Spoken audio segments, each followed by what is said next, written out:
Hello, my name is Hippolytus Kolofonos, Assistant Professor in the UCLA Center for Social Medicine and the Humanities and in the UCLA International Institute. Before I begin my introductions, I want to note that UCLA, as a land-grant institution, acknowledges our presence on the traditional, ancestral, and unceded territory of the Gabrielino Tongva peoples, the traditional land caretakers of Tova Ngar, the Los Angeles Basin, and the South Channel Islands. On behalf of UCLA's International Institute, it's my great pleasure to welcome you all to this morning's event with Adia Benton, Associate Professor of Anthropology at Northwestern University. Today's event is part of a series that we began to organize last summer, galvanized by the massive movement for global movement for Black lives and the urgent political issues it raises about systemic racism and institutional violence, and in particular, police brutality and mass incarceration in the US and the world. Given both the global history and the contemporary sweep of racial capitalism, an international perspective is fundamental. Today's presentation examines the ways violence against Black bodies has been mobilized, justified, and understood within a public health framework, specifically within the US Centers for Disease Control, with the professionalization of an epidemiology of violence and in response to the recent West African Ebola epidemic. Before we begin, I want to give our special thanks to International Institute Senior Associate Vice Provost and Director Chris Erickson and Vice Provost Cindy Fan, who strongly supported this first ever collaboration across the Institute's many centers and programs. And to my wonderful colleagues on the organizing committee, including Jorge Marturano, Robin Derby, Shana Potts, Lori Hart, Alden Young, Erica Anjum, and the chair of our group, Jennifer Chun. We are, as always, indebted to the amazing staff at the Institute who make all this possible in and out of pandemics: Catherine Paul, Peggy McInerney, Kaya Mentosoglu, Alex Zhu, Oliver Chen, Chloe Huga, and Stephen Acosta. We're grateful to Ananya Roy, Director of the Institute on Inequality and Democracy, and to the Program Manager, Vanya Sciolini, for this collaboration. I'd also like to thank the TAs for my Introduction to Global Health course, Eva Maelstrom, Izem Aral, and Jeremy Levinson, who are generously monitoring our Q&A behind the scenes. Today's event is co-sponsored by our partners, the Luskin Institute on Inequality and Democracy, the Center for Social Medicine and the Humanities at the Semel Institute, the David Geffen School of Medicine Program in Global Health, and the Department of Anthropology. Our format today will include the speaker's presentation, followed by comments from our respondents, followed by a moderated discussion and Q&A. We ask that attendees submit their questions on the webinar's Q&A, which you will find at the bottom of your screen. Feel free to write questions into the Q&A at any point. Although we will be limited in time and be able to respond during the webinar to fewer questions than we would like, your questions are valuable and will be saved for the speaker. A video recording of the event will also be posted on the International Institute's website. For time's sake, we have posted links to the full bios of our distinguished discussants in the group chat, but let me briefly introduce them now.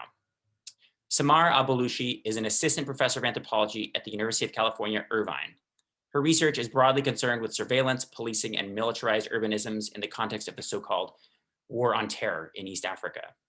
She is a contributing editor at Africa is a Country, and her work has appeared in public outlets such as The Guardian, Al Jazeera, Intercepted, Jacobin, and Pambazuka News. Her book project, Citizen Suspect, Militarism, Race, and Geopolitics in the East African Warscape, explores Kenya's entanglement in the ongoing war against the militant group Al-Shabaab.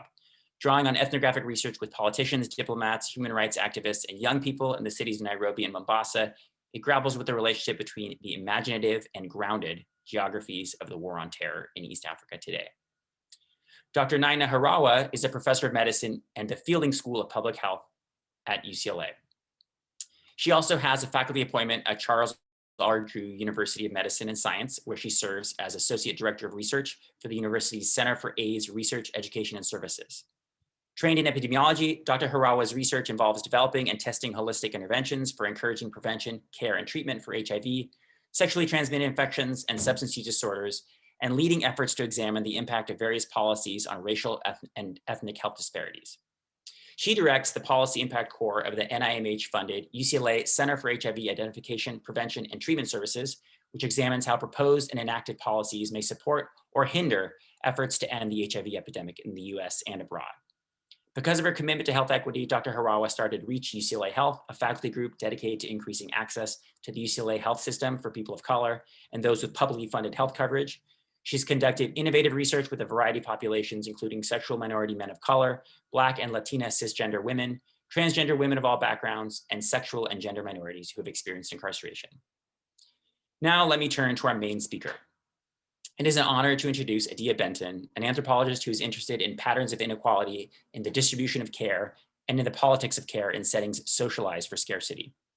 This means understanding the political, economic, and historical factors shaping how care is provided in complex humanitarian emergencies and in longer-term development projects, like those for health. These concerns arise from her previous career in the fields of public health and post-conflict development in sub-Saharan Africa and Southeast Asia. Adia's first book, HIV Exceptionalism, Development Through Disease in Sierra Leone, explores the treatment of AIDS as an exceptional disease and the recognition and care that this takes away from other diseases and public health challenges in poor countries. That book won the 2017 Rachel Carson Prize, awarded by the Society for Social Studies of Science, and has been reviewed in over a dozen venues. Her second book, The Fever Archive, is under contract with the University of Minnesota Press. It is a series of essays about the 2014 to 16 West African Ebola epidemic, focusing on the militarization of public health response, US biosecurity, and the global war on terror, and what she has called the racial immunologics of triage and the politics of care. Her recent publications have focused on visual analyses of humanitarian images, race and humanitarian professionals, security and military paradigms during epidemics, and temporality in an era of antiretroviral therapies for HIV/AIDS. Adia also has a prominent voice as a public intellectual through her blog, ethnography911.org, and on Twitter as ethnography911, and regularly appears in popular media presentations and podcasts. I've had the good fortune of knowing Adia since we were both graduate students studying AIDS treatment interventions across the African continent from each other, and her scholarship, her creativity, and her wit continue to inform and inspire me. Please join me in welcoming Adia for Spy, Patrol, Police, Black Life and the Production of Epidemiological Knowledge from Atlanta, Georgia to Freetown, Sierra Leone. Thanks, Iffy. That was great. You are also very inspiring to me, Iffy. So people check out that article that we co-authored about temporality and AIDS. It was actually a pleasure to try to work on that issue. We're still, so today, and speaking of, collaboration. So one of the reasons that Iffy asked me to talk today was because of my work on militarization and securitization of outbreaks. I'm actually going to share my screen as always.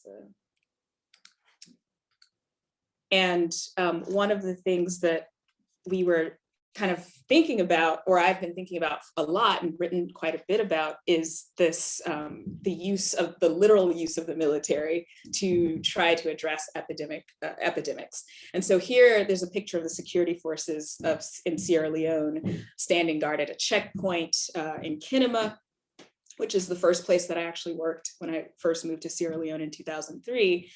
But also one of the things that I've argued in a lot of that work is, even though this is a sort of visible, obvious, overt use of the military, there's also a security element that is sort of always built into the landscape. So these are checkpoints that were reanimated in the aftermath of the war.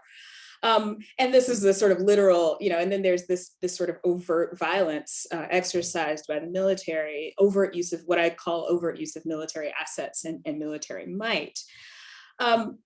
These examples are a part of a long, I guess, history of talking about the militarization of, or the critiques of the militarization of outbreak response more generally. But as I began to start to kind of delve into this research, this was not what I was actually planning to write about. After my first book, I was actually planning to write about surgery and the global the movement to improve surgical access in the developing world. I came to this because in the middle of my working on that project in Sierra Leone, this Ebola outbreak happened. And so the more I began to think about my critiques of militarization and securitization of health, I realized when I started talking to Ebola survivors, when I started digging through the oral history archives at the CDC, that I needed to think more broadly about martial politics. And I needed to also think about the role of, say, field epidemiology, and how the practices of field epidemiology, of field sciences like anthropology, resemble policing more as much as they resemble something like military or security. And so as I started my reading, I came across work by Stuart Schrader, who talked about counterinsurgency and policing. And one thing that I noted was how he distinguished the military and the police in terms of the relationship between discretion and the hierarchy, the bureaucracy of the military and the police. So in other words, discretion by the police happens at the sort of field level, and reduces as you move up the hierarchy, and with the military, that's inverted. And so it had me thinking about what the everyday practice of field epidemiology, of field sciences, of policing looked like. And so I began to focus more on policing and detection as key practices and modalities within these within outbreaks. And so the key concerns that I'd like to address today is, and somehow this is missing, and this is that question is, who lives in the epidemiological imagination? This question was prompted by my reading Ruha Benjamin's work, but also Octavia Butler, James Baldwin, Dion Brand, Tony Cade Bambara. It's all I guess coterie of B named people, who actually start talking about the distinctions between narrative and the calculus and calculative logics of future thinking, and what that looks like when it is racialized or mobilized in relation to Black life. The second question that I'm interested in is what constitutes the field across the cases that I examine in terms of the domains of knowledge making and as sites of labor. So what are the practices, products, and values associated with field work?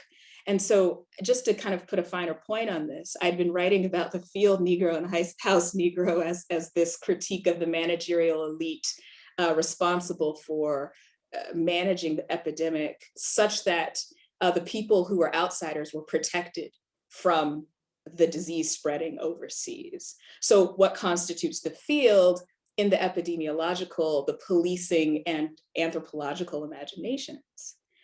And then finally, what are the stakes of this exorbitant analogism? And that's something I borrow from a scholar by the name of Seltzer. What is at stake in the exorbitant analogism constituted in those fields, in which, say, crime and disease are analogized, war and disease, and by extension, sovereignty and freedom in relation to disease transmission. So the problem with exorbitant analogism, and I'll talk about this later, I hope, is that at some point you have the literalization of crime and disease as similar, or the violence, the literalization of the violence becomes more obvious, more apparent. So all of that to say, let's go to Atlanta in 2017. So I went to, it was a summer day in August of 2017. I joined this curator tour of the Ebola People in Public Health exhibit at the David J. Sensor Museum, which is the CDC's museum in Atlanta. And I went the night before this main tour, but I also arrived early to go through 2 security checkpoints. One was near the entrance of the campus, and another was at the entrance of the museum itself. And the tour was meant to last 2 hours, but we actually ended up spending half of that time lingering in the first third of the exhibit's 21 sections with Louise, who's in the white skirt, and Pierre, who's a French physician and epidemiologist and veteran Ebola responder. Louise, who was conscious of our time together, quickly moved us to her favorite object in the exhibit near the center of the main floor exhibition hall. It's the thing in the black box. It's a whiteboard, and it's in this sort of custom built black wall. And she turned to us and she said, "Isn't it the most spectacular piece?" And I remember looking around at everyone like, do they all think this is spectacular? Is it just me? I'm not sure. So we're all looking at this object, and this whiteboard is divided by dotted black lines into black and blue lines, actually, into 5 generations, which altogether cover something like 2 months of 2015. And so each of these generations contains a red, a black, green squares with black letters and numbers written neatly inside each of them. The leftmost square is the index case, and it is it reads MK M/35 O06/06 R16/06 S. Very esoteric until, and so in this cluster of Ebola infections, MK is thought to be the primary case from whom others in his neighborhood, Magazine Wharf, contracted Ebola. MK is a 35-year-old male. He first experienced the symptoms of disease on June 6th of 2015, and he recovered on June 16th and survived his infections. So each of the arrows leading from MK signals a friend, a co-worker, a neighbor. And often looked like they were friends caring for one another. So Magazine Wharf is one of these places. It's actually, let's see if I can highlight here or use a laser pointer here. It's, wait a second, where is it? It's right, somewhere around here. And it's the earliest writing that I was able to find about Magazine Wharf was from 1926. And most of that writing focused primarily on the extent of mosquito breeding, the variety of anopheles in that area, and usually accompanied by the measurements of children's malarial infections through like spleen measurements and things like that. And so I was curious about this because the history of Freetown is such that it's a colonial city founded in the 1700s. And one of the things that stands out about it is how it is very much built up around colonial needs. And so the measuring of mosquito breeding grounds also led to racial segregation policies in Freetown. So people living closer to the water were considered to be, were for sure Black and Native or Indigenous. And then the people who lived up the hill were white or European. So contemporary writing about the place is largely centered on the public health and development projects that are implemented through the community-based organizations and market associations with the assistance and guidance of national and international partners. Local news, pretty much every time I've watched local news about, say, water and sanitation, Magazine Wharf is one of the locations that they talk about. And among the oral history interviews in the CDC digital archives, 4 individuals of the 100 or so who were involved in the CDC's response or who gave oral history interviews, 4 of them offered insights into what happened in this Ebola cluster depicted here. I don't think I'm actually going to read full excerpts, but I was thinking a lot about how and what people are willing to say as a part of this collection of interviews. So there's one interchange between Red, a man named John Red, and I can't remember Bennett's first name, and Bennett, and they're recounting an incident that's actually quite well known because it's referred to in different people's interviews. But it's the scene in which a white expatriate worker from the CDC is very sick, but is still participating in the field visits and going house to house. And one of the things that struck me about this is how Red and Bennett began to talk about this. And they say, because they're actually worried about being called hypocrites. So Red says, these teams there were probably 8 of them, 8 teams, each of which probably had 10 to 15 people. It would vary a little bit. There were really a lot of people down on Magazine Wharf who were clearly looking for Ebola. It was easy to tell who was an expat and who wasn't, and not just because of skin color, and Bennett interrupts. Yeah, because there was a lot of responders that were not, people had t-shirts and Red responds, yes, there were loads of locals, but they would have always have t-shirts or something identifying them. The woman had been down on Magazine and it was very, very hot. You trump up and down the stairs. It was pretty brutal. She got up to bear in mind, they're down there asking, does anyone have diarrhea? Does anyone vomiting? And she got up And she walked by the fish market and was just so overcome by the smell and vomited, and word went around the wharf pretty quickly that she'd been sick. It was incredibly quickly. It's a talking culture and the people are so densely packed, and boy, stuff would. And then they sort of go on and on about how is it that we were unable to get information about people who were sick amongst this community, but the second a white woman comes in and starts vomiting, everyone's like, aha, there's a person with Ebola. A less experienced epidemiologist also was interviewed, and she is a Ghanaian American who was specifically assigned to Magazine Wharf. And she actually talks about this cluster and talks about, and I'm not sure if everyone can see this or notices this, but there's some really small children in this cluster. There's a red box at the bottom that says son, and I believe that's a 23-day-old person who was a male and died on his 23 days into his life. And so there's a piece here about this baby. The baby actually died, and we were trying to find out how we missed her. Epis always say this, there's always when there's that missing link and you're pushing and you're pushing and you're pushing and you're not getting information, but you know that there's something here that is unresolved. That's exactly what happened. And it goes on and on about the sort of particulars of missing this case and the people who escape notice by the apparatus set up to do this tracing to kind of, and so one of the things that I was pushing up against or thinking about was this means of sort of entry into communities, and also pushing and pushing and pushing investigations for the sake of understanding the origins of the disease, and how even under these circumstances there's a defiance against that imperative to collect information and to gather intelligence for the sake of completing the information on this diagram. So I returned to the question, was this a spectacular piece?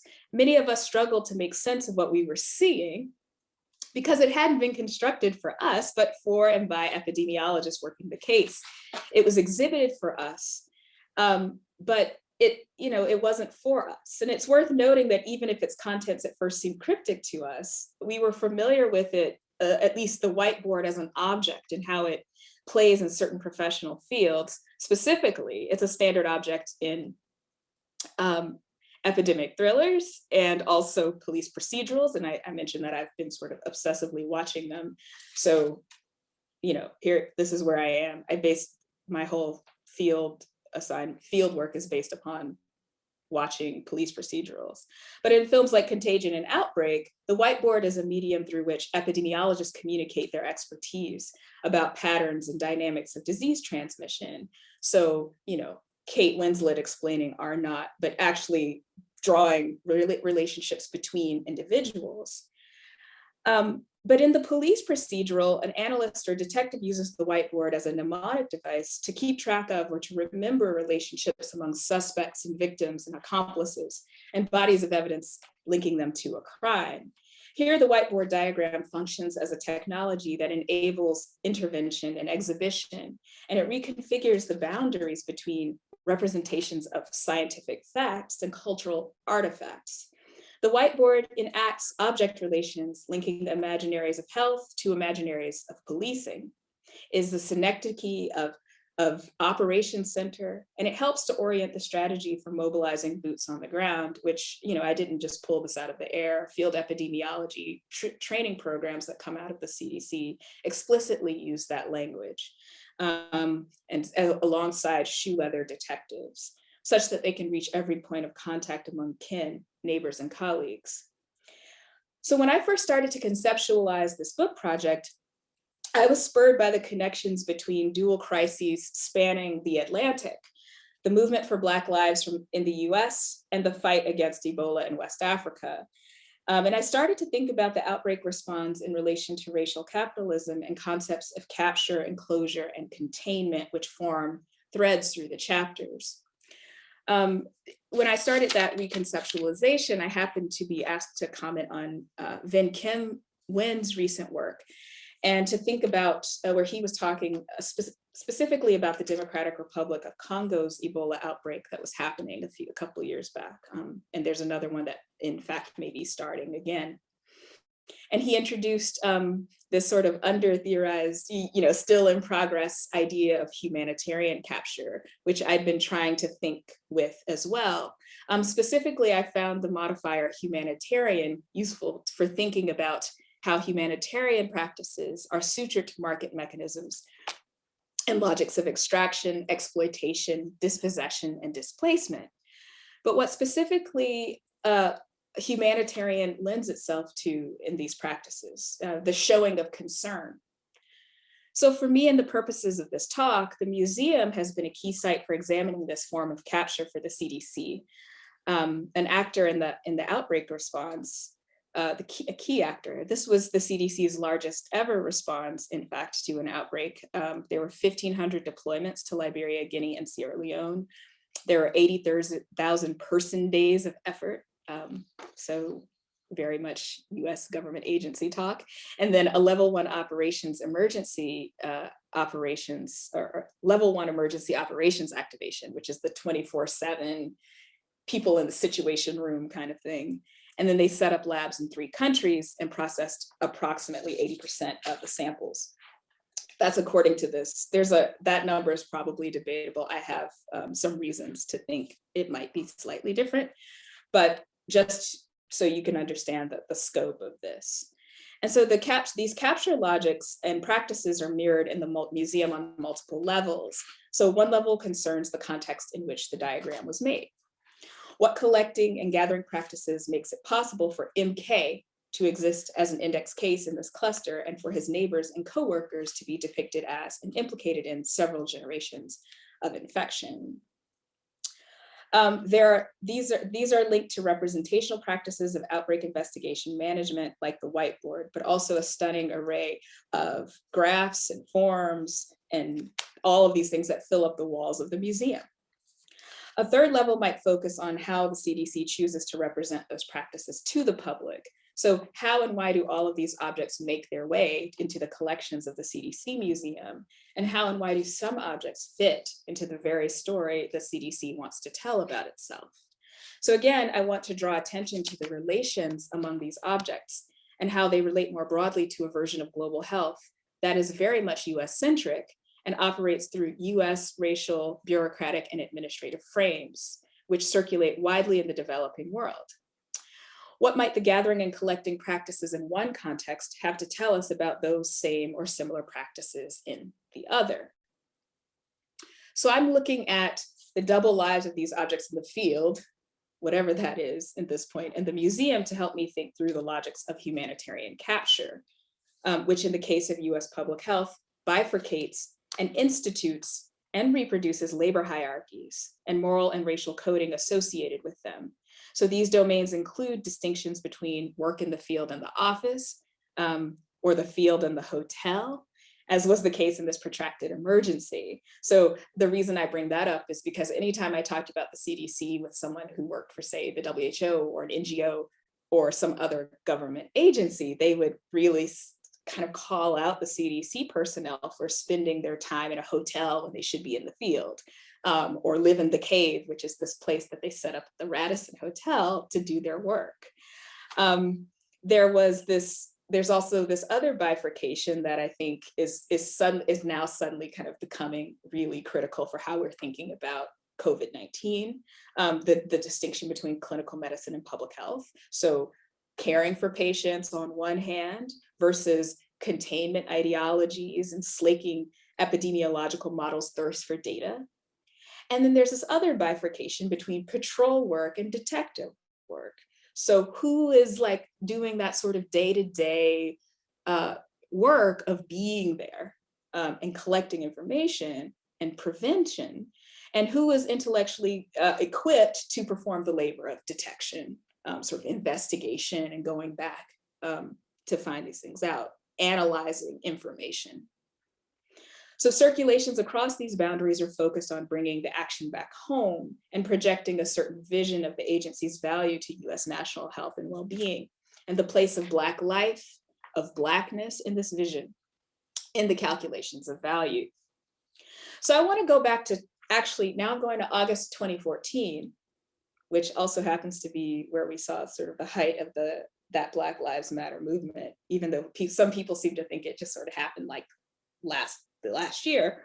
This is the story of where the exhibit begins, and on that day, August 5th, the missionary nurse Nancy Wright Bull was the second American evacuated from Liberia, and she got she arrived in Atlanta, and she was accompanied by these FBI and police escorts from the Air Reserve base. And Wright Bull was met by some attendants on Clifton Road. And so this was an uneventful ride to the hospital, but the media were following. It drew negative attention to the CDC for reasons. People were worried that they were unleashing Ebola on the US population. And for people who don't know about the geography of Atlanta, or at least this particular strip, the CDC is right next door to Emory University, and the Emory University Hospital is just down the street. And so the media were kind of basically parked outside of both gates, and there's like helicopters and media vans. And so when I talked to the curator about this, she said, the curator of the CDC museum, she said to me, this was an opportunity. This is a big deal. And she also said that she wasn't going to let this thing happen again. And so I was going through my notes, like, what does she mean by that? And then I started to read, when I read my notes, I realized that she had previously been talking to me about the 1979 to 1981 Atlanta child murders and disappearances.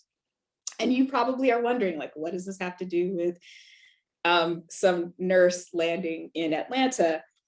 Well, so here's the story. Louise arrived in Atlanta in the late 70s. And she'd been working for the city's historical society, and she was collecting and cataloging materials of historical significance. And as a part of her work at the CDC Museum, which she's been doing for, I think, 20 years or more now, she mentioned that she had been doing research to fill out another part of the exhibit, and went to the historical society and realized that there was not a lot of information, or there was less information that she would have wanted there. And basically, the story there is that there were more than 24 Black children from Southwest Atlanta, mostly boys, but there were also some girls, and they went missing or they turned up dead. Most people have probably heard the story because there have been lots of documentaries, true crime accounts, and if you're old enough, you might have even caught the TV movie that came on in the mid-'80s about it. But so she was referring to these deep reverberations through the city's Black, poor, and working class neighborhoods, all of which were at the time in what the opposite pole of the city from the CDC's main campus. So why had her failure to document the murders of Black children aged 9 to 14, been her point of reference that day for her work documenting the Ebola crisis? So I sensed that there was some shame and some guilt here.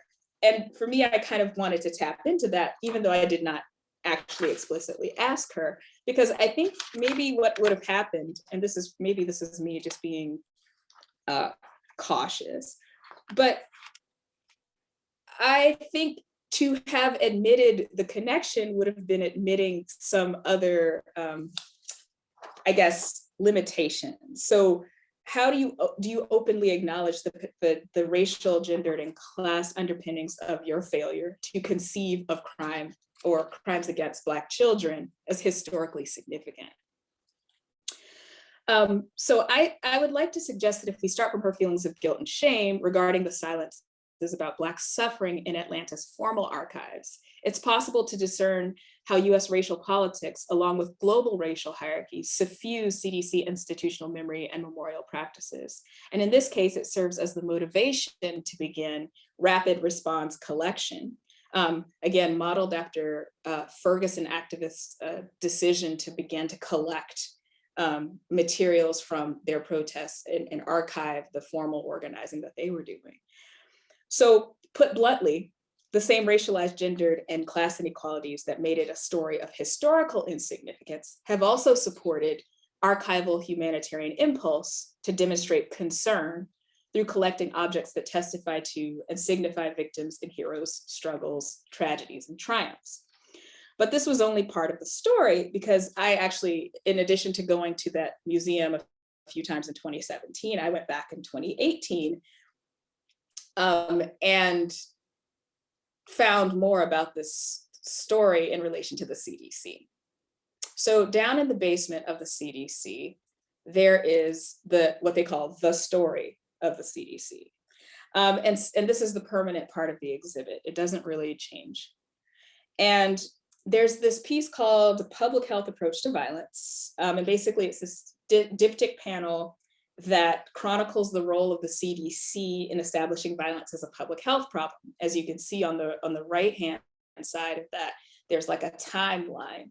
They put 1973 there because that's when we actually began to learn, or they began to sort of put out a series of papers saying, hi, we've looked at all of the homicides over the course of this decade or whatever, and we have discovered that the things that actually we already know, that we currently know about violence, were enumerated here.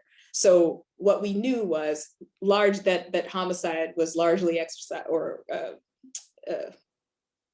what is homicide? So basically this violence is largely exercised among intimates or people known to each other. All of these things that we know to be true about violence. So those kinds of things that we take for granted now as knowledge about violence and the patterns of violence. Now, looking more closely at this exhibit, an epidemic of murder. This is a 1981 clipping from Newsweek magazine. And the headline is outlined in, red crayon, or what I call red marker, to kind of highlight I guess to match the exhibit's black, white, and red scheme. And the photograph features 4 individuals sitting at a table, presumably in the basement of the Fulton County Health Department. And Fulton County is one of the counties where Atlanta is. And the photo's caption reads, "Medical sleuths in Atlanta, we're considering these crimes a health hazard." Now, this is one of many newspaper and magazine articles covering the controversial decision to bring CDC scientists into the investigation team. At this point, they had already enlisted the assistance of psychics and clairvoyants.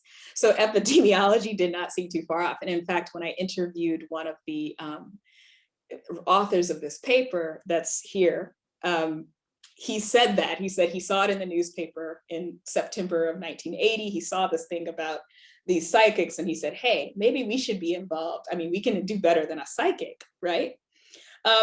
So I can talk a little bit more about that at some point, but I just wanted to point out right here that when one of the things that the Public Safety Commissioner Lee Brown said in response to the CDC's response, he said, we have to determine how their services can be used. I suspect the techniques that they use are not much different than the techniques we use, but we are looking at various methodologies and areas where their expertise can be of assistance. So I thought that was a really interesting point, but one of the things that I should point out is that the police were not really pleased with the CDC's wanting to be involved. And one of the authors told me that, and I thought this was a really fascinating way to think about it. This person was a long-term employee of the CDC after completing their epidemic intelligence service time. And they said that no one really goes out for an investigation without a shot at getting, if they don't think that they have a shot at getting the answer. You design studies to not miss the thing that you hope is the answer. Police are the same, but they're less organized about it. So anyone who tells you they're entering the field objectively, they're lying. A key difference I will return to later, however, is detectives are ostensibly trying to figure out who done it, while epidemiologists in this case are trying to find out what made it possible for those things to happen to those people in that particular place and time, or what is the likelihood that those things happened to those people because of particular behaviors that made them susceptible to that thing. I know, it's really wild. I will just leave that there, but I want to talk about a lot of these ideas that I'm still working through. There's actually temporal and intentional differences or motivational differences. It cannot be overstated that that public health was not well understood, nor were CDC's motivations above reproach, particularly where Black communities were concerned. The comedian and political activist Dick Gregory, like many, they publicly questioned the decision to enlist the CDC's help, given their limited expertise in forensics or pathology. There were also rumors that the CDC themselves had kidnapped and killed the boys for experiments. Others of you might also recall that the US Public Health Service, of which CDC is a part, had at that time been publicly criticized for its role in the Tuskegee syphilis study. But it is what field epidemiologists, epidemic intelligence officers, disease detectives, whatever you want to call them, what do they think they're doing? Joe McCormick, who investigated Lassa fever outbreaks in Sierra Leone and the first outbreak of Ebola in Sudan and Zaire at the same time, actually, he wrote in his recent memoir, an outbreak investigation is very much like the investigation of a crime. It consists of detective work, following hunches, carefully collecting evidence. In epidemiology, however, the criminal is the bug. Find the bug and then find out how it got to its human hosts. The bug's motive? Making a lot more bugs, I guess. But it's not just bugs you're dealing with. You have to deal with people, especially the victims. It requires some effort to explain to them what you're doing and then to convince them to cooperate. He describes his primary tool, the case control study, which is super common. And in fact, the use, I'll talk a little bit about that, but he says, this is a scientific method used by epidemiologists to discover the most important differences between those people who did become sick and those who did not. If you can determine those differences, you are usually close to pinpointing the case or the root of infection. So this clipping from the 1984 article in the journal is also a journal of the American Medical Association, or JAMA, is in the exhibit panel. The epidemiologists that I showed you in the Newsweek piece are the authors. The first three of them were EIS officers at the time, and two of them were in the enteric disease branch. So the people who basically who tell you that the potato salad was what made everybody at the church picnic sick. And then there was one person, so actually the only woman on this had actually been a pediatrician who had been working on questions of child abuse and domestic violence. So she was sort of the only subject matter expert on the group. Another author was an employee of the police department and moved on to this sort of citizen policing group that is kind of esoteric and weird that I'm still trying to understand. But basically, that's what happened. And so they used a case control design with the cases being children who'd been found dead or gone missing, and the controls being similar children, so children who are matched to victims by age, sex, and location. A team of public health nurses were listed in the acknowledgement section only. They conducted the interviews inquiring about the child's schedule, like what time they went to bed, whether they went out at night unaccompanied, whether they had expressed interest in a person of the same sex, and whether the family received public assistance. There's a long list, but what was left unasked, but was marked and observed by the nurse interviewers were other presumed markers of socioeconomic status, the cut and quality of the children's clothing, the condition and cleanliness of the home. By the time they conducted the study, it was late in the investigation. The family of the missing or dead children would have already been investigated and questioned multiple times. The widespread terror sweeping these affected communities assuredly, as the paper's authors briefly acknowledged, would have changed how children moved in and around their neighborhoods. They would have known.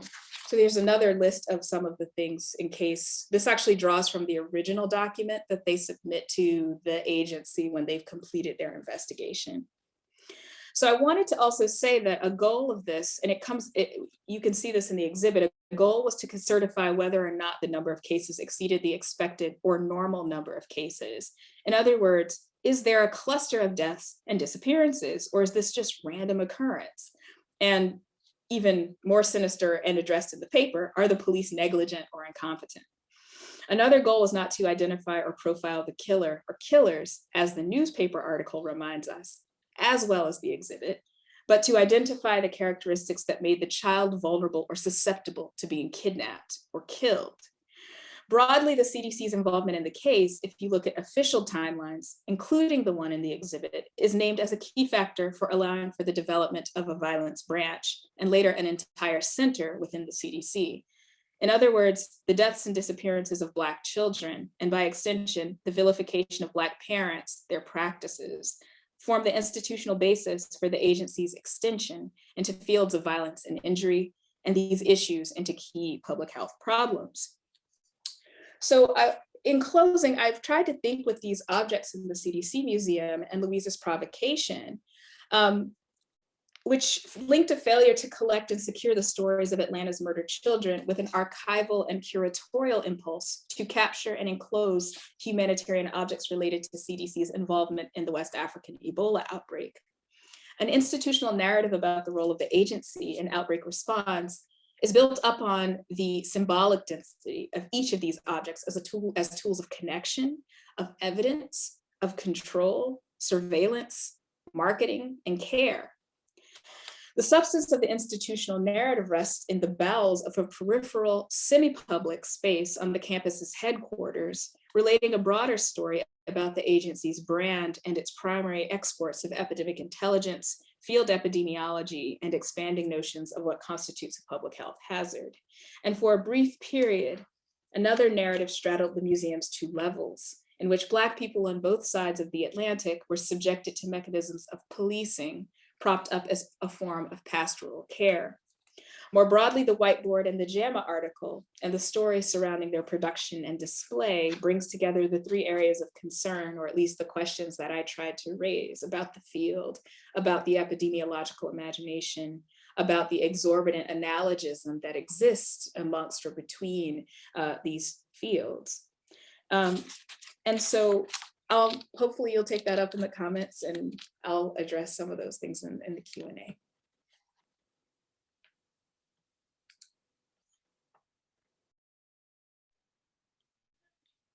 Great, thanks Adia for giving us quite a lot to talk about and think about.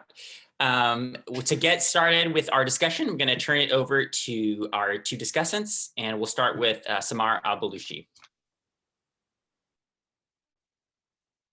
Thanks very much, Ippy. Can you all hear me okay? Great. So thank you to all of the organizers, and thank you, Adia, for this fantastic talk. I am grateful for the opportunity to be in dialogue today. You've offered us a fascinating window into a set of dynamics that help us think about the interconnections between seemingly discrete populations and territories, Atlanta, Georgia, and Freetown, Sierra Leone. It's seldom that we as US-based scholars, and especially anthropologists, put in the time and the effort as you have done to make these kinds of links. As many of us are painfully aware, the emergence of area studies frameworks during the Cold War has over the years functioned to divide and to circumscribe our thinking. Of course, this is not accidental, as the US government, particularly in the context of anti-colonial struggles, conceived of alliances between and across Black populations as a threat. The effect has been that scholars studying the world outside of the United States have been trained to diagnose distant dangers that are supposedly confined to particular regions. Even comparative studies generally remain bound by the nation state and thereby obscure broader power formations that are in need of scrutiny. And what you're doing here is helping us unmoor our analysis from the nation state form and from lingering conceptual binaries like center and periphery, like local and global. And instead you're pushing us to think about interconnected realities, about geopolitics and questions of collaboration, entanglement, and complicity. We often think of geopolitics as a phenomenon that unfolds in quote unquote important places among important people. So I'm thinking about trade agreements, about peace talks. Now that may be true, but it's only part of the story. As your talk today illustrates, it's not limited to these spaces, and it's equally about everyday spaces in places like Freetown, in places like Atlanta, that are shaped by social relationships, by material processes, by fields of representation and meaning. And of course, all of this is unfolding in the context of asymmetrical relations of power. Perhaps most importantly, and this is where intelligence actors, spies, and health officials come in, it's dominated by a political economy of information and expertise. In light of the fact that many of the actors that you have focused on are in some shape or form connected to the realms of policymaking, decision-making, this pushes us to think critically about the kinds of actors that we typically associate with expertise, like doctors, like economists. It pushes us to think about who positions themselves as experts, as sources of valuable knowledge. And you raised an interesting dimension of this a few minutes ago, which is, what do these people think that they're doing as they carry about their daily work? You're also getting us to think about what kind of language is used by actors and institutions who claim expertise when they make a diagnosis or propose a new direction in policy, including, of course, what kinds of questions get asked. Now, all of this is unfolding in the context of global processes and hierarchies that are rarely articulated or understood explicitly in the language of race. Terms like the international community and good governance appear to be free of racial tropes, but in fact have racialized connotations. International community typically connotes actors in the global north who are white, who are Christian, and who are men. Meanwhile, the twin concepts of good governance and state failure are often articulated in the form of statistics, in charts and graphs that position Europe at the top and Africa at the bottom. This contributes to racialized imaginative geographies that paint certain parts of the world as always already exceptional and in need of intervention. What's important here is that the collection and dissemination of information in these contexts is not necessarily driven by commitment to precise scientific knowledge. And what you're kind of giving us a sense of here in the CDC exhibit is that it's often about, or just as much about, aesthetics rather than it is about substance, wherein the presentation of information rather than the information itself takes precedence. This then shifts the broader public's attention from epistemological certainty to the realm of emotion and meaning, to the domain of common sense, and ultimately to the manufacturing of consent. And of course, another element of this that you just touched upon is that of branding when it comes to an institution like the CDC. With that said, as easy as it is to ascribe both omnipotence and omniscience to global North health policymakers, to professionals, to spies and security bodies, these actors often suffer from information deficit. And the image of the whiteboard that you showed us is really productive here because, as we know, in so many of the scenes of these police procedurals, right, the people involved in doing this kind of detective work are frustrated by the gaps in their knowledge. And as you mentioned, there's this kind of constant thirst for data. And part of the reason these gaps exist is because many of these people are often disconnected and removed from the street, quote unquote, where they'd be able to fully grasp a given scenario. Sometimes it's the people who are on the receiving end of global power formations that are the most knowledgeable about what's going on. When we think about the ways in which these people make sense of their situation, especially in the form of rumors and conspiracy theories, there's something to be said for taking this kind of knowledge seriously. As you yourself have talked about, Adia, in some of your previous work, but I want to specifically kind of frame it as a form of geopolitical analysis, right? Because that's really what people are doing. So it's not just policymakers, health experts who do the diagnosing, right? The average person equally has the ability to put two and two together, and in many cases, quite literally has a front row seat to some really interesting dynamics. But rarely are these kinds of individuals recognized as sources of authoritative knowledge. And just as an aside, I want to note that even US-based activists are often guilty of dismissing this kind of grounded knowledge, often because the folks on the ground are not framing their analysis in macro political terms like capitalism and imperialism. And of course, it gets much more complicated when people on the receiving end of intervention actually welcome it, as you have noted. In places like Freetown, for example, the average citizen has more reason to be skeptical of their own security apparatus, both because they interact with it regularly and because it's often the domestic forces that are tasked with violent enforcement, whereas the intervening troops that come from outside are focused on things like logistics. So I just want to flag these as sticky questions that have yet to be sufficiently tackled by those of us who are committed to making connections between different geographies of struggle in the name of transnational solidarity. I'll close by returning to some points that you raised in the opening of your talk, where you were kind of provoking us to think about the CDC as essentially as a policing body. We tend to think of the police as tasked with enforcing the law internally and with the military as operating externally. Policing is generally associated with everyday peacetime, whereas the military is associated with the exceptional and with wartime. So how can we learn to think about the norm and the exception, about peace and war, and about policing and militarism as always already intertwined? I raise these questions because we often hear talk about the militarization of US policy towards Africa, but perhaps this is a misnomer. If we take the time to study, as you have done, the role of civilian agencies like the CDC in what might be considered police work, surveillance, and of course, in constructing particular notions of order. In other words, is it productive to think equally about the civilianization of militarism and policing? What would this mean for the questions we ask, the institutions we scrutinize, particularly in the context of movements for abolition? Thanks.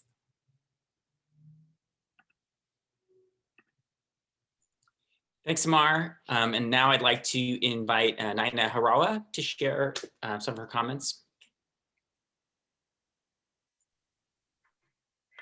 Thank you. And thank you for this great opportunity to reflect on these issues. As an epidemiologist, Adia's work addresses and brings to mind what, for me, or what I would describe as the placement of the problem and how different fields place problems of disease and security and safety within in different places. Epidemiology has its origins in the study of infectious disease. And even though so much of our work, even the type of work that I do, which has focused on HIV, so much of our work is actually not like the outbreak investigations that Adia talks about. Much of it is focused on diseases that have multifactorial causes, things like heart disease, chronic and other chronic conditions that have multi-layered causes. Nevertheless, we're very much influenced by that history of the origins and the study of infectious disease. And I think it is in part because of that, the placement of the problem is often with looking for an agent, and then that agent is placed within bodies. And therefore we act on those bodies that are often the victims of disease and the conditions that produce disease. Much of the work of Black and other people of color scholars within public health has been to broaden that perspective. Certainly not just the work of people of color scholars, but certainly a big part of it. And I would include in that, or start with, W.E.B. Du Bois, who spoke back to work on tuberculosis and other conditions affecting African Americans that place the blame of the high rates of death from those conditions on the populations themselves, and spoke to the context and the conditions in which African Americans lived that he argued was the problem. There have been many epidemiologists since then that have worked to promote theories such as the social ecological model and the risk environments framework that broaden our perspective to look at the context in which people are exposed to factors that produce disease, including infectious conditions, including harms from things like drug use and drug abuse. I think it's because of our focus on the agent and often the bodies in which the agent causes or leads to pathology, that we often have this lens that then contributes to forms of structural violence against populations. This can be manifested through non-public health measures when we look at, for example, the violence against drug users in the Philippines, but it also is manifested regularly in efforts to produce what people perceive as safe environments that end up contributing to harms, especially, and I would like to speak to this, especially in terms of people who use substances. So for a long time now, we've had a war on drugs. It followed a war on poverty, and so much of that war on drugs has led to the incarceration of people who use substances and the associated damage to the families and the communities from which those people come. But there are many people who use drugs on a regular basis that don't experience the same kinds of harms. And those people are disproportionately middle class and white. Again, it's where we place, and where it's where epidemiology and public health as a field looks at the problem. The other, I wanted to speak to the statement that Adia made when she talked about violence and how violence came to be looked at as a public health problem. And you spoke to what we know now about violence, and that it's often a experience perpetuated by intimates. And even though that's true for one type of violence, it's also not true for many other types of violence, like state-sponsored violence against communities and against foreign countries. And it's in part because, again, of the ways in which public health is shifted, has decided to focus on violence, that we have this one conception that misses many other types of violence. And I can address another example of that. For years in the American Association of Public Health, there was an effort to declare police violence as a public health problem. And that finally was added as a platform, but it encountered resistance for many years before it was finally accepted as a platform. I also want to speak to, and I think you pointed out a number of times already, but it often calls to mind too how the language of public health is similar to the language of military and paramilitary organizations like policing.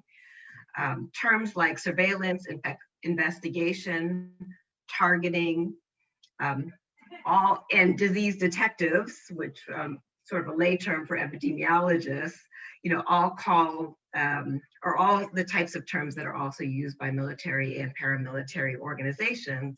And it's no wonder when that sort of terminology is so common, it is no wonder that populations often mistrust the work of public health and are less willing to share information with public health investigators, whether that is people who may have the coronavirus and are being asked about their contacts and contact tracing, or people who are being encouraged to take the COVID-19 vaccine who work within healthcare settings. The last thing I wanted to just reflect on a little bit was, and I would love to hear more of what Dr. Benton has to say, is where CDC is now. I have colleagues and friends who work within CDC, and I can certainly tell you that it's been a demoralizing, to say the least, year for them because of many of the failures within public health, of communication, and the actions of the previous White House administration related to the COVID-19 pandemic. But what probably many people don't know is that in this past year as well, there have been efforts within CDC to promote a different approach to race and racism. And there's been a call by employees of CDC to adopt 7 acts related to addressing racism and its impact on health. And 2 of those acts are declaring racism as a public health problem and creating an institute specifically for the study within CDC, specifically for the study of racism. Again, studying racism is placing the focus in a different way than we're used to as epidemiologists. It's different than saying minority health, for example, or health disparities even. I recently had the opportunity to read a letter that was shared with leadership within CDC related to this, and speaking to the new director of CDC, encouraging her to adopt the 7 acts against related to racism.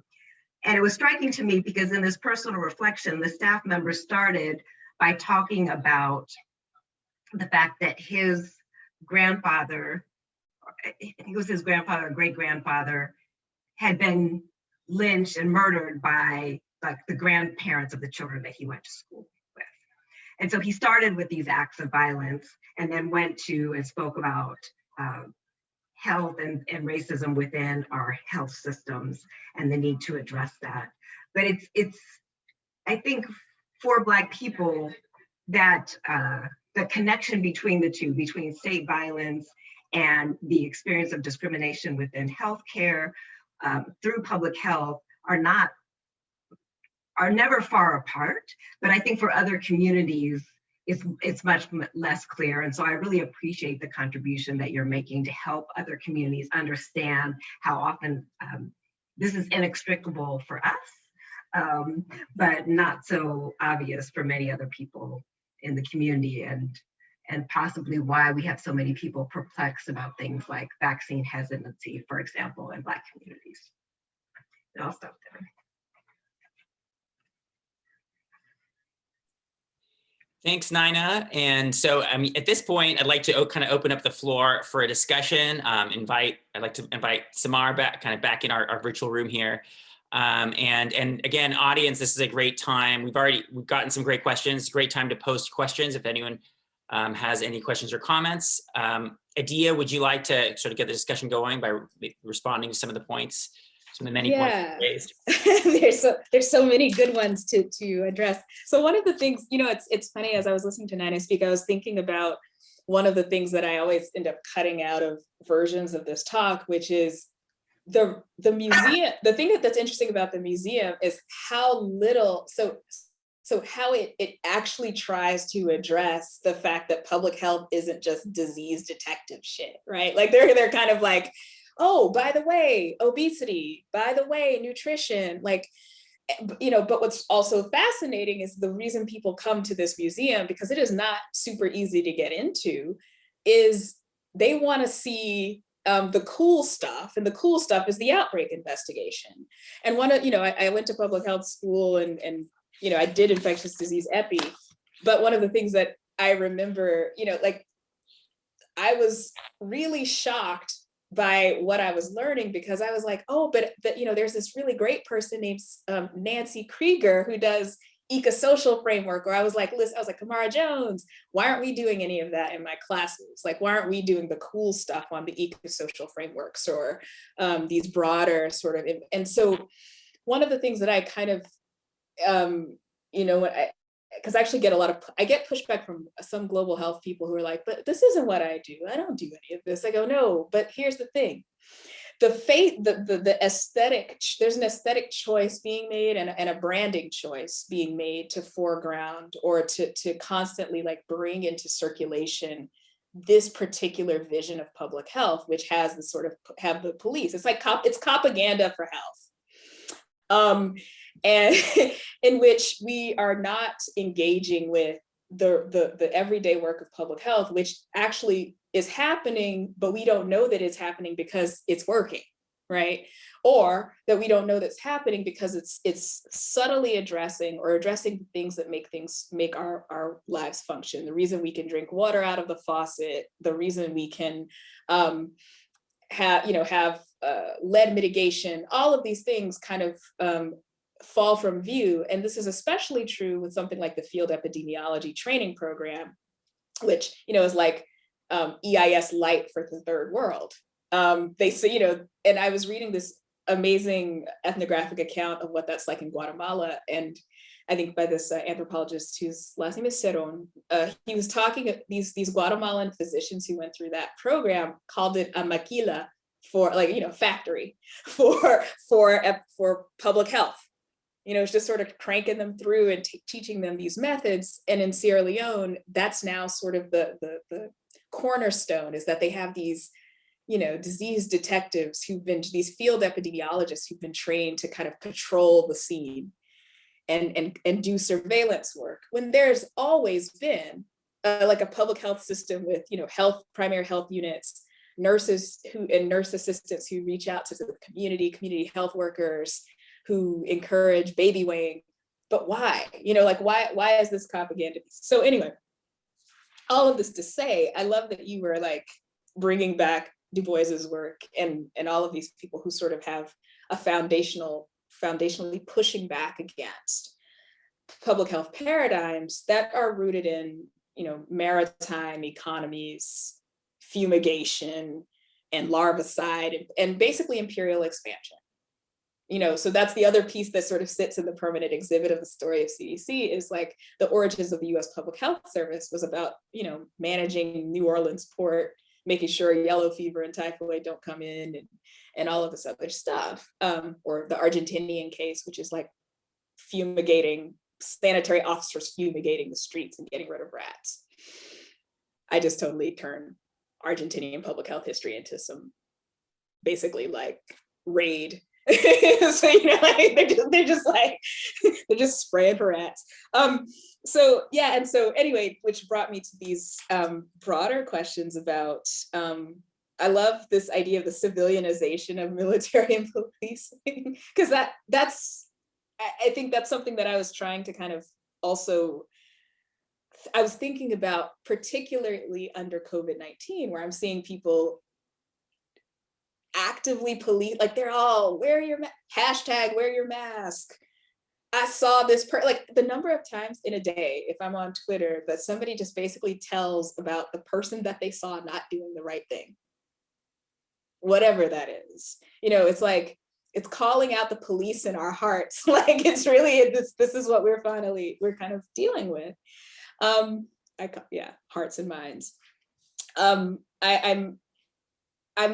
really love the reframing of the CDC as a policing body.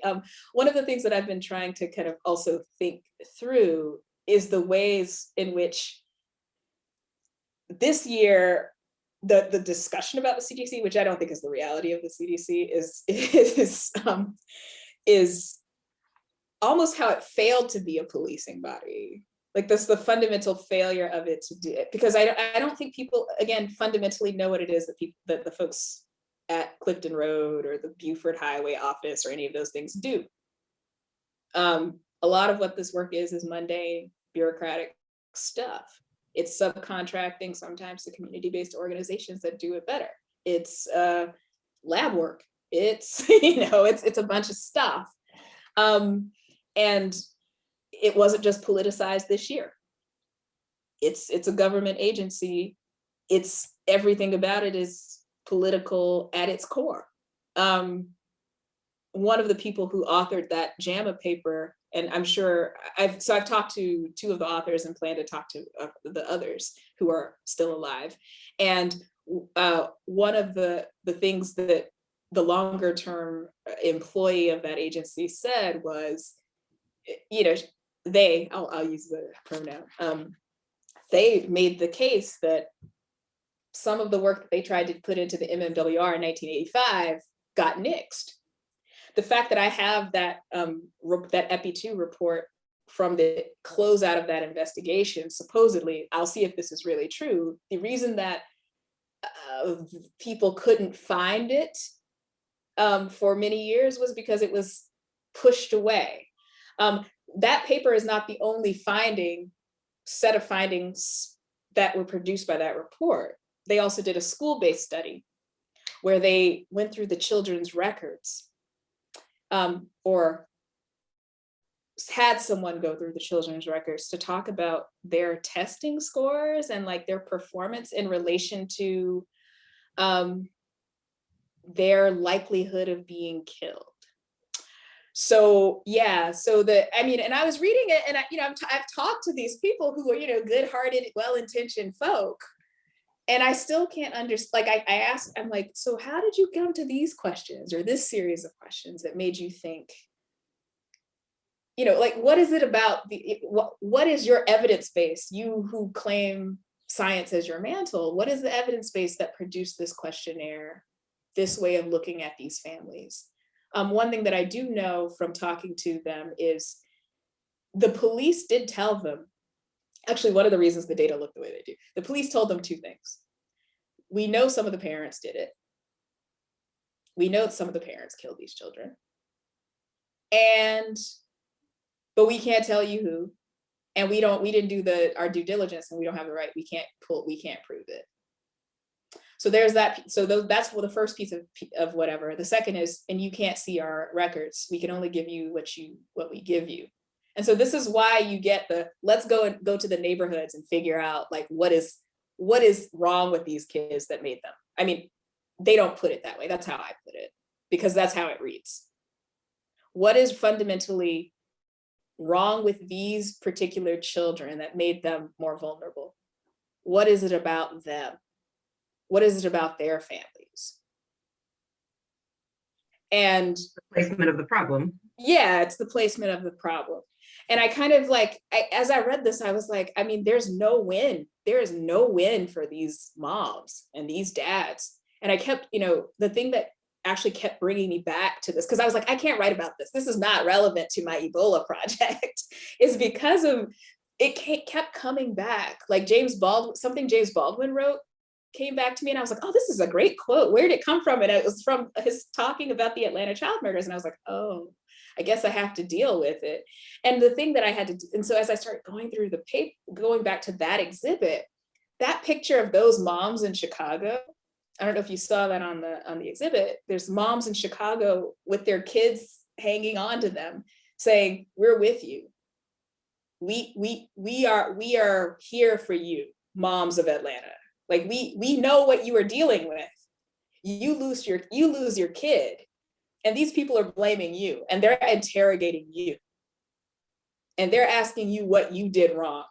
And I saw police officers say, this woman was a hooker.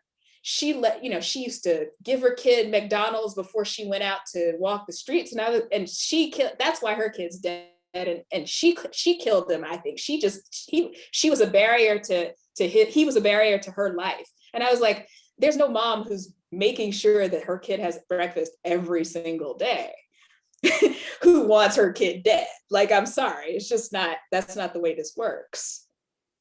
She had to work to get that baby food, but we have to ask this other questions, which is like, well, there are a lot of questions to ask about it, but I mean, I see these forms of violence enacted through administrative and bureaucratic methods, right? So it's one thing for the police officer to say it and to turn and to speculate. It's another thing to have this turn into a matter of epidemiological data to just figure out what the susceptibility of a child is. Well, it's clear the child was was vulnerable. And I guess the way that I've been trying to think about this, as I watch these people kind of go through,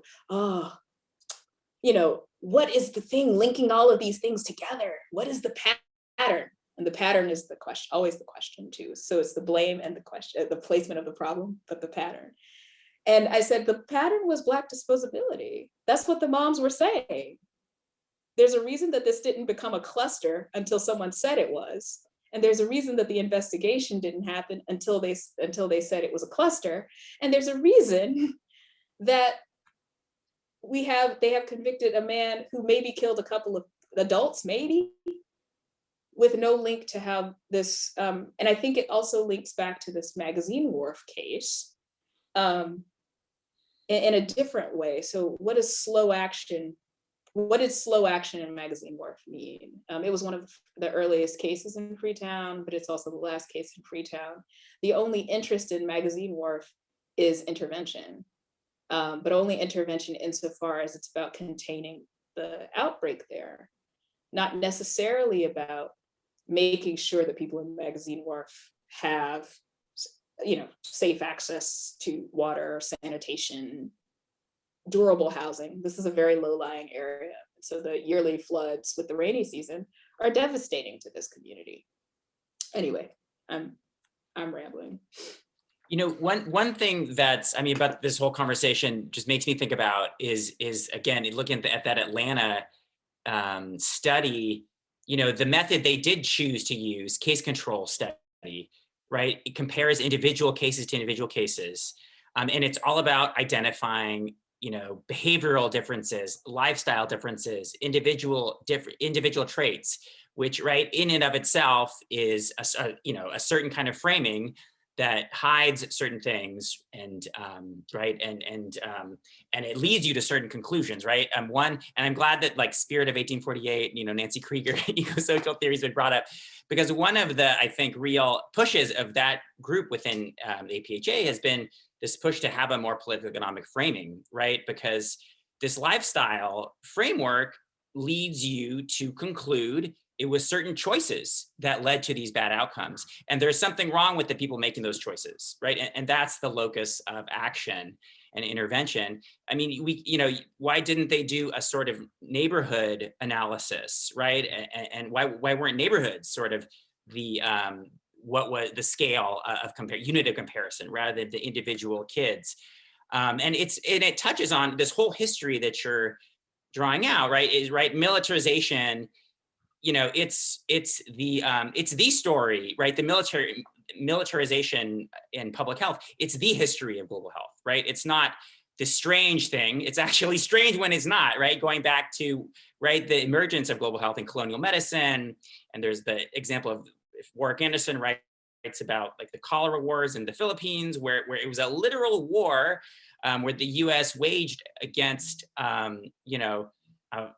Filipino, they called them, like, insurrectionists based on having cholera, right? They saw literally cholera infected people as political threats. And you know, the smallpox eradication also, right, was a very military. The Order of the Bifurcated Needle is what those men called themselves. They even had certificates made up. In the Philippines, yeah. So. I mean, I'm assuming none of them would have come to this talk, but I was trained by a few of the Order of the Bifurcated, you know, including actually Bill Foege, who was the director of the CDC at the time. He was also a member of the Order of the Bifurcated Needle, the knights who saved us from smallpox.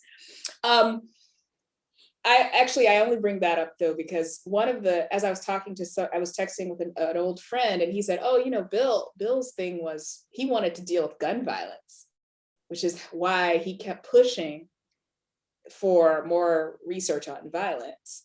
And in fact, this got approved. So this police collaboration was approved by Bill Foege. I don't think they normally go all the way up to the director to get approval for, like, an outbreak study or outbreak investigation. You only need an invitation from the state or the county or whatever. And when the person proposed this, it went all the way up, and Bill was like, yes, this is because that was part of his agenda. This was where CDC began to think about themselves as also prevention. So not just control, but prevention. This is where prevention took that. I was kind of raised in the rah-rah prevention model. So it's like, you know, which I think also was an interesting way for medical doctors like Bill Foege to go, you know what, let's try not to think so much about the clinical medicine part, really focus on that, keeping things from happening, this sort of predictive work that I think also people kind of criticize as this feature of policing that they're uncomfortable with, right? The sort of retrospective, prospective way of addressing things. I don't know. I'm really. So it's actually police using epidemiological methods. But I wanted, there's a couple of questions from the audience that I wanted to pose to you guys. So the first one, I'll just, this is from Philippe Bourgois, who's, I'll tell you, you'll hear why I tell you who it's from. So thanks for a great talk. Congrats on your work on the discretionary violent power of often racist police in the street. I've been studying the racialization and criminalization of substance use disorder, as well as intimate suffering, as well as the infinite suffering caused to users since the early 80s in US inner cities and rural indigenous villages and shantytowns across Latin America.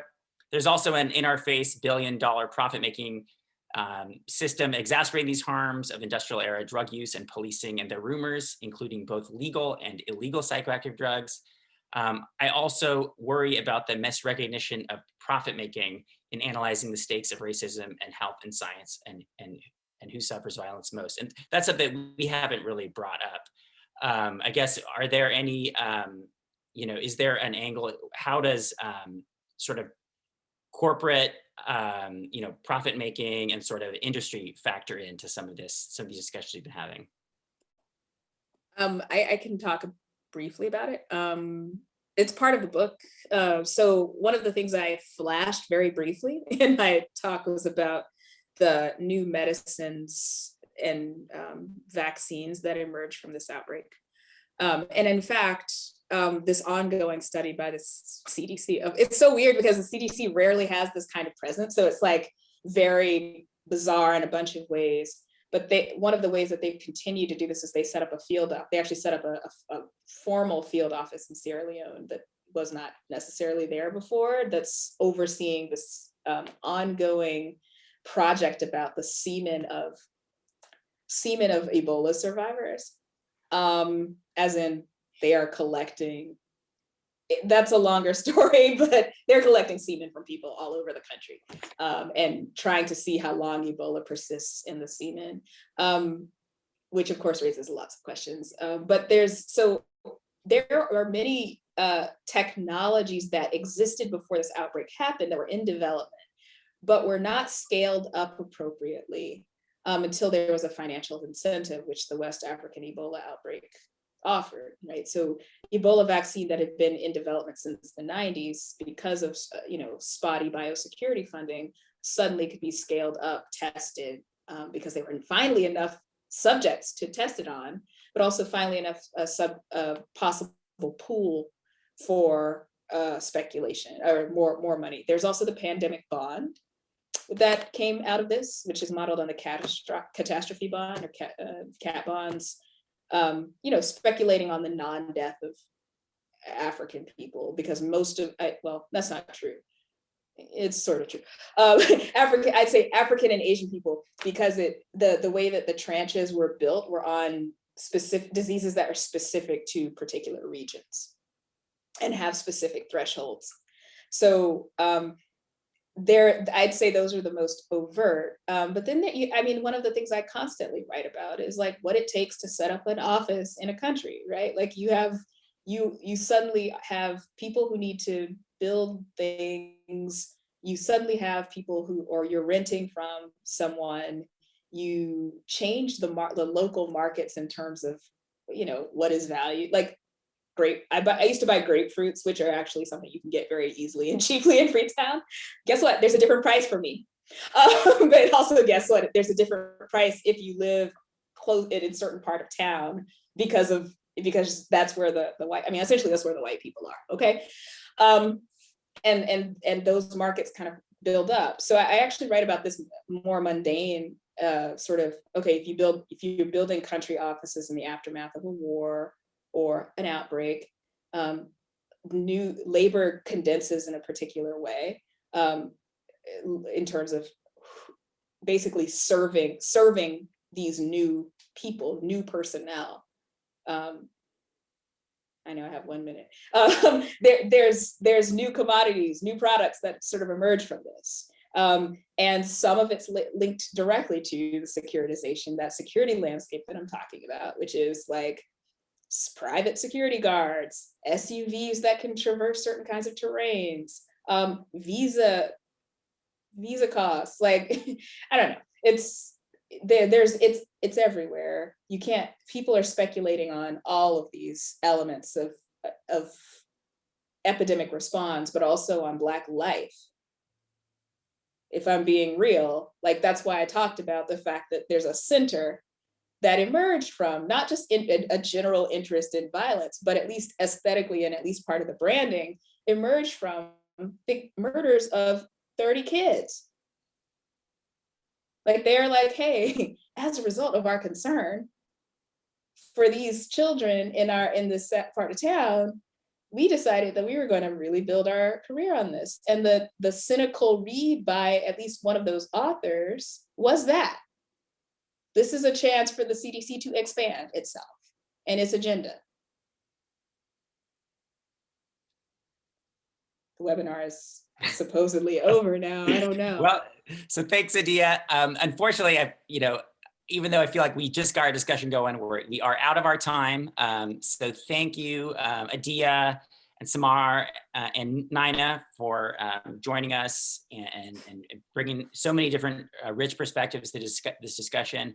And thank you to everyone in the audience for joining us. So on behalf of the International Institute and all our co-sponsors, I want to thank everyone for being here today and encourage you all to join us for our next events. In April, we're going to have Deborah Silverman, a distinguished professor and University of California Presidential Chair in Modern European History, give a talk on Belgian colonialism and the question of statues.